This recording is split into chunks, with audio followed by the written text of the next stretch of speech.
Hello dear students, स्वागत है आप सभी का आपके अपने इस ब्यूटीफुल से चैनल में। आज अपन पढ़ने जा रहे 12th RBSc board chapter number 5 electric current का लेक्चर नंबर 7। क्लियर बेटा? इससे पिछले वीडियो में अपन ने ohmic and non ohmic devices के बारे में जानकारी ली थी। बेटा आज अपन डिस्कस करेंगे अपना टॉपिक कॉम्बिनेशन ऑफ रजिस्टेंसेस। तो नेक्स्ट टॉपिक लिखते हैं बेटा, कॉम्बिनेशन ऑफ रजिस्टेंसेस।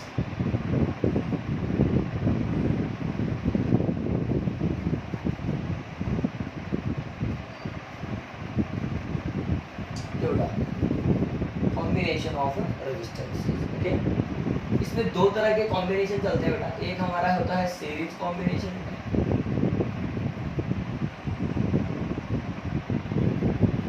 एक बेटा हमारे पास होता है पैरेलल। क्लियर? अब सीरीज कॉम्बिनेशन में किस तरह से कहते हैं बेटा, अगर दो या दो से ज़्यादा रेजिस्टेंसेस को एक के बाद एक दूसरे से जोड़ते चले जाएं तो this arrangement is called series combination of resistances. या फिर ऐसे कह दो, the number of resistances are connected in series when same current is flowing through the each resistance. कहने का मतलब जैसे मैंने कर लिया था इस तरह का डेफिनेशन में लिखूंगा इसमें, चलो मैं लिख ही देता हूँ पहले। Number of registers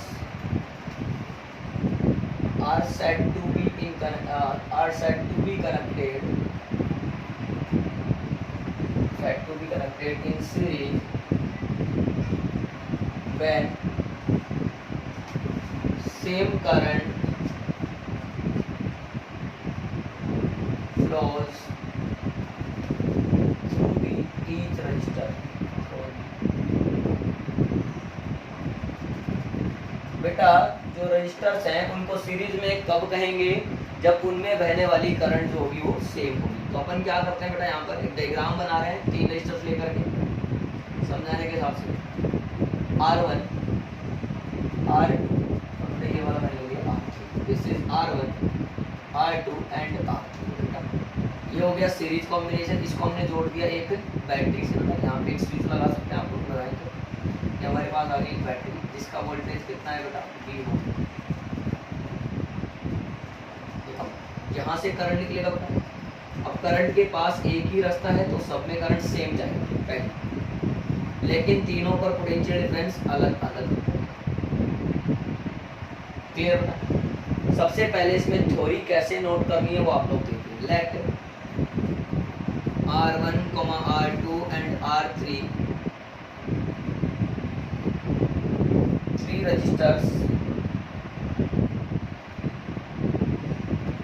registers are connected in series with the help with a battery of V volt।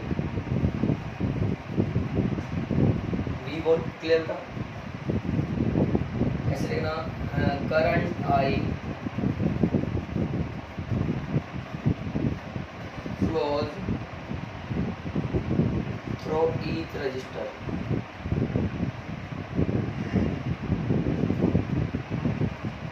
Okay बेटा, here potential drop पूरा लिख लेते हैं,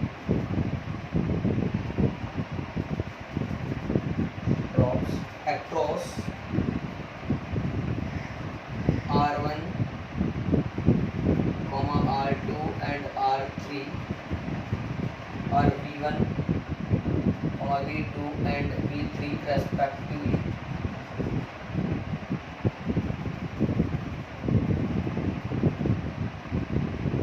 Hence, बेटा सबसे पहले आप V1 की ही बात करो। Hence V1 is equal to कितना आएगा बेटा, IR1 का Ohm's law, equation number second. V2 वहाँ लिख लेते हैं बेटा उधर। V2 इज इक्वल टू हमारे पास में आएगा बेटा यहाँ पे IR2 इक्वेशन नंबर सेकंड बेटा, एंड V3 लिखेंगे तो क्या आएगा IR3 equation number third. But बेटा यहाँ पर नेट वोल्टेज कितना है, V है, तो net voltage of battery is V।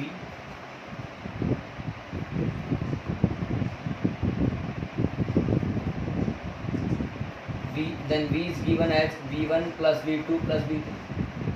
बेटा V इज इक्वलेंट वोल्टेज है तो इसका वोल्टेज का फॉर्मूला लिखेंगे IRS, सीरीज का equivalent resistance IRS is equal to I1 plus I2 IR1 plus IR2 plus IR3।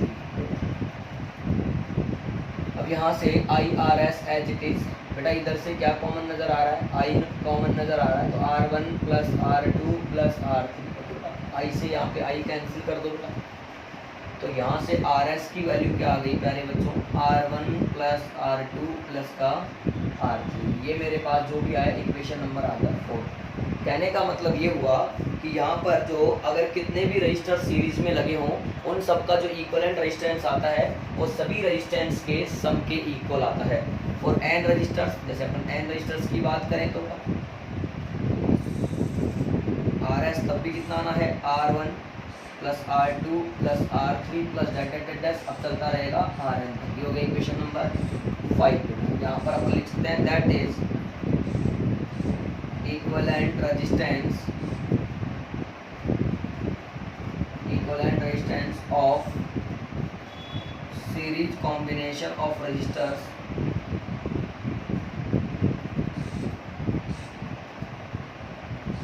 is equal to the sum of all resistances connected in series। तो यही होगा, जितने भी सीरीज में रजिस्टर्स लगे होंगे सभी का रेजिस्टेंसेज का सम करके हम क्या बता सकते हैं, उस पर्टिकुलर सर्किट का इक्विवेलेंट रेजिस्टेंस बता सकते हैं। क्लियर है? फटाफट से इतना नोट करिए बेटा, फिर आगे बढ़ते हैं।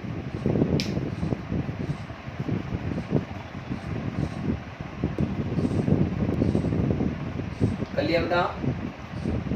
हो गया। अब देखिए, अब सीरीज कॉम्बिनेशन ऑफ रेजिस्टेंसेज में कुछ कंक्लूजन्स भी हम लोग यहाँ पर नोट कर सकते हैं बेटा। तो आप देखिए इधर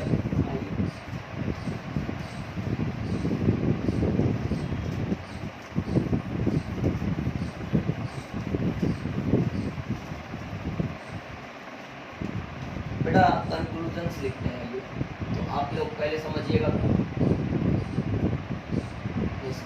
पहला point, in series combination of resistors, यानी रजिस्टर्स के सीरीज कॉम्बिनेशन में बेटा आई जो रहता है वो कांस्टेंट रहता है हर एक रेजिस्टेंस के लिए। Then we can say that I1 ratio I2 ratio I3 अगर तीन ही हो तो उनका रेशियो क्या आएगा बेटा, करंट का रेशियो 1:1:1। बात क्लियर है? तो दोबारा देखते हैं एक और चीज, by Ohm's law, V is equal to IR, सही, but in series combination of registers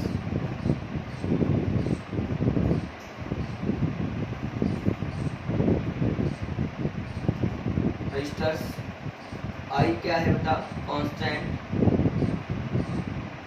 hence बेटा V is directly proportional to क्या आएगा, R। अब आपने कहा कि मुझे तो हर एक रजिस्टर के अक्रॉस वोल्टेज फाइंड करना है, तो फिर हर एक रजिस्टर के अक्रॉस जो वोल्टेज होगा बेटा वो उस रजिस्टर के रेजिस्टेंस के रेशियो में होगा। यानी हम यहाँ से क्या कंक्लूजन निकाल सकते हैं, V1 ratio V2 ratio V3 should be equal to R1 ratio R2 ratio R3। क्या इस तरह से किया जा सकता है? हम इस पर बेस्ड कुछ क्वेश्चंस भी ले लेंगे बेटा, ठीक है। अब पॉइंट नंबर 3 देखना बेटा, यहाँ पे पॉइंट नंबर 3 क्या आने वाला है आप समझना। तीसरा पॉइंट भी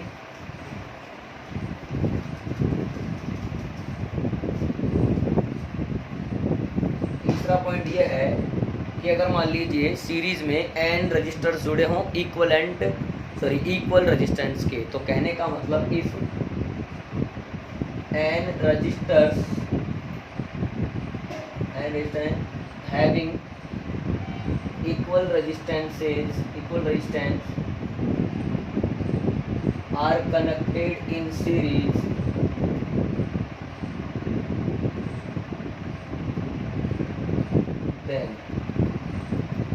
सब ऐसे हैं जिनका रेजिस्टेंस R है, तो क्या आएगा बेटा यहाँ पे R S is equal to R plus का R plus R up to N तक चलता रहेगा ये काम। कहाँ तक बेटा? एन तक, क्योंकि एन रेजिस्टर्स हैं तो इक्विवेलेंट रेजिस्टेंस हमारे पास में आएगा जो आएगा बेटा n into R, R S is equal to n R. Clear हुआ बेटा? तो 3 कंक्लूजन्स हम लोगों ने यहाँ पे नोट किए हैं, आप लोगों को समझ में आया होगा बेटा। फटाफट से आप लोग इसको कॉपी में उतारिए, फिर आगे बढ़ते हैं बेटा।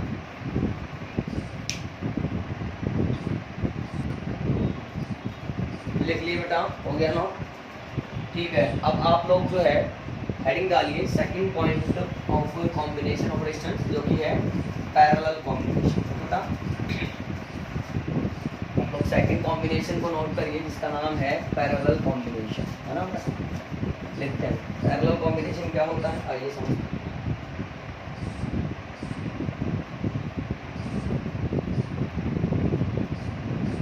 पैरेलल कॉम्बिनेशन ये क्या होता है प्यारे बच्चों, इसके बारे में समझते हैं। पैरेलल कॉम्बिनेशन का मतलब है कि रजिस्टर्स इस तरह से जुड़े हों कि उनके फर्स्ट एंड एक साथ एक पॉइंट पर और सेकंड एंड एक साथ एक पॉइंट पर कनेक्ट होकर उनको एक बैटरी से कनेक्ट कर दिया जाए। Then this arrangement is called parallel combination. ये भी कहा जा सकता है कि the number of resistors are connected are said to be connected in parallel when potential drop across each of them remains constant which is equal to applied voltage। कहने का मतलब ध्यान से समझना बेटा, मैं ये कहना चाह रहा हूँ the number of लाइन समझना, the number of resistors are said to be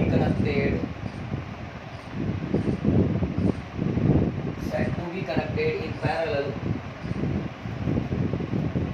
when potential drop, पहले क्या सेम था बेटा? करंट। पैरेलल कॉम्बिनेशन में क्या सेम रहेगा? वोल्टेज। तो when potential drop across each resistors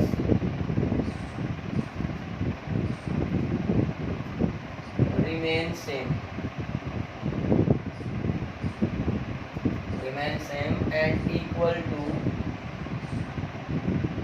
applied voltage. जितना अप्लाई करेंगे उसके इक्वली होगा सब पर। थोड़ा डायग्राम बना करके देखें। माना कि ये R1 है, माना कि बेटा ये वाला R2 है, तीन का ही लेते हैं बेटा, ये मान लिया R3 है। तीनों को एक साथ एक पॉइंट पर, ये देखिए फर्स्ट एंड एक साथ एक पॉइंट पर बेटा, ये देखिए अगला एंड, ये सेकंड वाला एंड है जो एक साथ एक पॉइंट पर बेटा। फिर इनको जोड़ दिया अपन ने एक बैटरी से बेटा।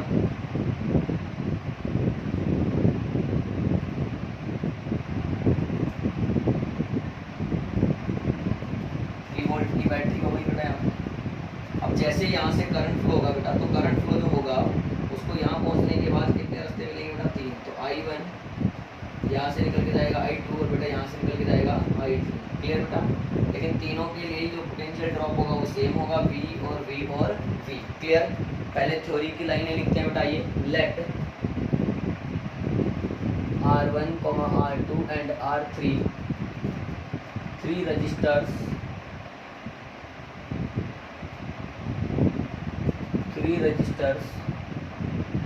are connected in parallel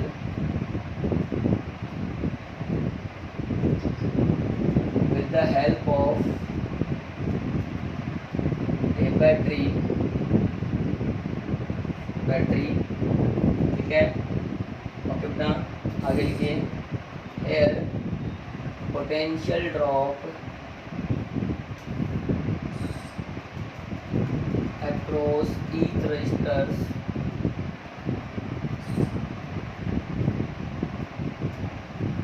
remains same।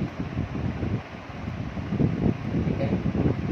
let I1, I2 and I3 be the current flowing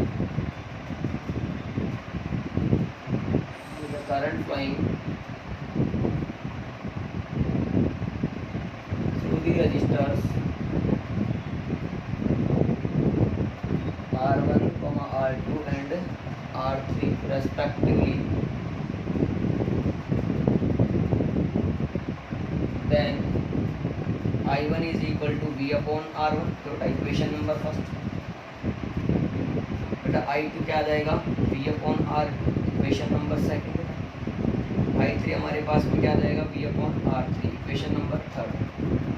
बेटा अगर मैं नेट करंट की बात करूं तो नेट करंट कितना निकल रहा है बैटरी से, I, which should be equal to I1 plus I2 plus I3। तो बेटा यहाँ से लिख सकते हैं net current of the circuit is I, then I is equal to I1 plus I2 plus I3। बेटा यहाँ पे I को क्या लिखा जा सकता है, V upon RP is equivalent resistance of parallel combination is equal to V upon R1 plus V upon R2 plus V upon R3। बेटा दोनों तरफ से कॉमन आके V कैंसिल हो जाएगा, तो 1 upon RP is equal to 1 upon R1 plus 1 upon R2 plus 1 upon R3। Clear बेटा, यानी कहने का मतलब equivalent resistance of parallel combination of resistors जो होता है उसमें कैसे बोल सकते हैं कि the reciprocal of equivalent resistance of parallel combination of resistance is equal to the sum of reciprocals of resistors connected in parallel. Clear बेटा, फटाफट से इतना नोट करिए फिर आगे बढ़ते हैं बेटा।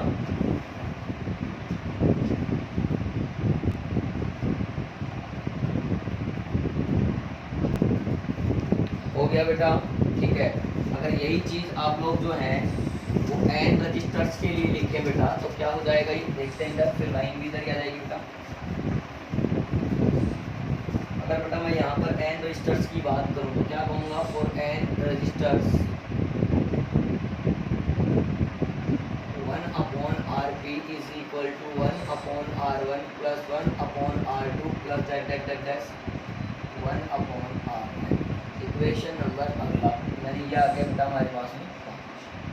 क्या मेरी बात क्लियर हुई बेटा, दैट इज क्या लिखेंगे, reciprocal of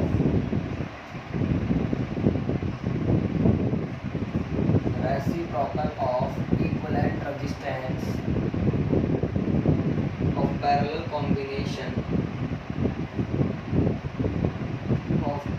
combination of registers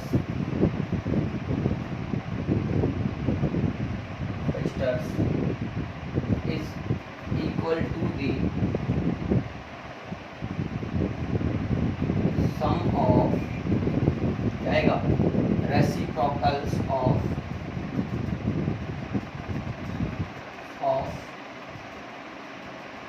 individual resistance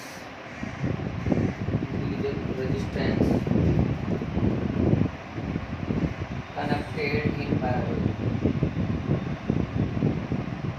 यही होगा, क्लियर। अब इसमें भी कुछ कंक्लूजन्स हैं वो हम लोग देख लेते हैं। बताइए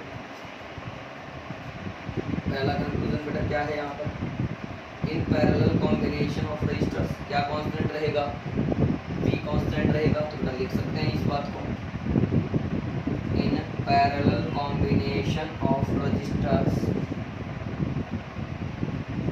क्या आएगा बेटा यहाँ पर, V constant. This implies V1 ratio V2 ratio V3, यानी तीनों रजिस्टर पर अगर आप वोल्टेज का रेशियो देखेंगे तो 1:1 है। तो बेटा सेकंड पॉइंट की बात करूं ओम्स लॉ के हिसाब से, तो भाई ओम्स लॉ V बराबर IR ये होता है, but in parallel combination V should be constant, then IR is also constant. बेटा यहाँ से रिजल्ट निकालेंगे, देखिए आप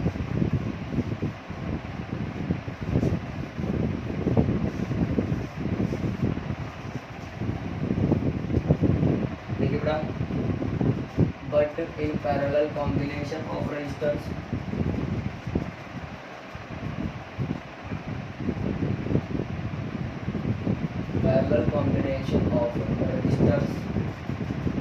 V is equal to constant रहेगा। V कांस्टेंट रहेगा तो इसका मतलब IR की वैल्यू भी हमारे पास में यहाँ क्या रहेगी बेटा, कांस्टेंट रहेगी। और जब IR कांस्टेंट रहेगा तो हम कह सकते हैं I is inversely proportional to R रहेगा बेटा। इसका मतलब I1 ratio I2 ratio I3 should be equal to 1 upon R1 ratio 1 upon R2 ratio 1 upon R3। ये रहने वाला है बेटा, इस तरह से आंसर आ जाएगा। क्लियर। न्यूमेरिकल इस पर हम सॉल्व कर सकते हैं, ऐसी कोई दिक्कत वाली बात नहीं है बेटा। यहाँ पर 3 पॉइंट देखो, if n resistors having equal resistance are connected in parallel,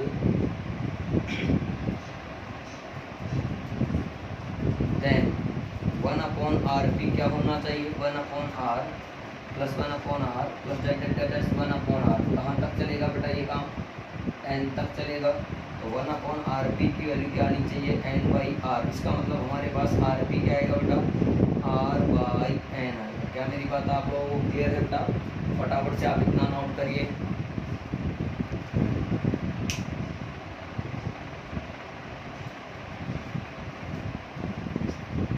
कर लिया बेटा, हो गया नोट? ओके डियर स्टूडेंट्स, आज के इस वीडियो लेक्चर में इतना ही काफ़ी है। तो अपन नेक्स्ट वीडियो लेक्चर में आपको जो है पढ़ाने वाले हैं काफ़ी चीज़ें। Effect of temperature on resistivity and resistance for different materials such as conductor, insulator, semiconductor. इनकी रेजिस्टिविटी और रेजिस्टेंस पर टेम्परेचर का क्या इफेक्ट आता है ये पढ़ाने वाले हैं। कुछ न्यूमेरिकल्स कराने वाले हैं। फिर उसके जैसे आगे बढ़ेंगे बेटा हमारे पास आ जाएगा cell, EMF, terminal voltage, internal resistance. इस तरह की कुछ चर्चाएं हम लोग करेंगे। फिर इस चैप्टर का हो जाएगा दी एंड। अच्छा, नेक्स्ट वीडियो अपलोड हो तब तक के लिए आप लोग पढ़ाई करते रहिए। इसमें कोई भी डाउट है तो कमेंट करके बता दीजिएगा, तो सॉल्यूशन मिलेगा बेटा। और लगातार जुड़े रहिए, नोट्स प्रॉपर बनाते रहिए। ऑल दी वेरी बेस्ट बच्चों।